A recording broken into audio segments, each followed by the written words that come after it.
সায়েম তাড়াতাড়ি ভাগাই জায়গা থেকে। সেফ কই গেছে? আলিয়ার সেফ এদিকে গেছে। আজকে তোরা দুজন আমার হাত থেকে বাঁচবি না। আলি আর যাওয়া যাবে না, জঙ্গলের সামনে পানি আছে। এখন কি করবি?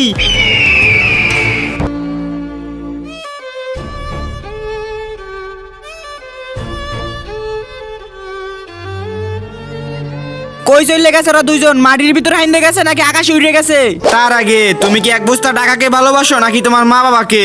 যদি মা বাবাকে হয়ে থাকে তাহলে ভিডিওতে লাইক দিয়ে চ্যানেলটা সাবস্ক্রাইব করে দাও। লাইক সাবস্ক্রাইব না করলে বুঝবো তুমি তোমার বাবাকে ভালোবাসো না। আর এক নাকি দুই সেটা কমেন্টে বলে যাও। ভাই ওরা দুইজন মনে হয় নদীতে পড়ে মরে গিয়েছে। আমাদেরকে খুঁজে পাবি না, আমরা তো গাছে। এই দুইজনের যা হবে সেটা কল্পনা করতে পারে নাই। এই দুইজনের কপালে ভোগ আছে। ঠিক বলেছো বন্ধু, এই দুইজনের নাম হাতে। চলো বন্ধু।